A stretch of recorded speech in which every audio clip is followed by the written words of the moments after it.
Hər kəsə salamlayıram. Mən bugün sizə TAV əməliyyatı haqqında məlumat vermək istəyirəm. TAV əməliyyatı nədir? Döş qəfəsi yarılmadan, hər hansı bir kəsik aparılmadan və ümumi anesteziya verilmədən ayaq damarından girərək ürəyin aorta qapağına yeni qapağın yerləşdirilməsi.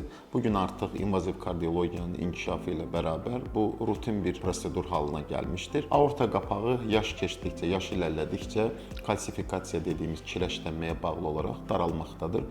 Özəlliklə bu 70-75 yaş sonraki və yaşlı xəstələr, ilk başlarda açıq əməliyyat şansı olmayan xəstələr üçün meydana çıxan alternativ bir əməliyyat idisə, bugün artıq günümüzdə aşağı risk qruplu xəstələrdə də biz bu əməliyyatı rutin olaraq etməkdəyik. Burada balon expandable və self expandable dediyimiz, yəni balon vasitəsilə açılan ürək qapağı və özəl mexanizma vasitəsilə kənardan, bayırdan bizim açdığımız qapaqlar mövcuddur. Bu xəstəyə görə və xəstənin anatomiyasına görə seçilməkdədir. Biz bunu rutin, bu əməliyyat yarım saatla 40 dəqiqə içində həyata keçirilir.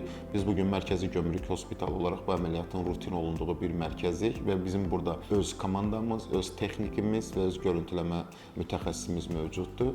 Və əməliyyatdan əgər hər şey qaydasında olarsa, bir gün və ya 2 gün sonra xəstə evə yazılır.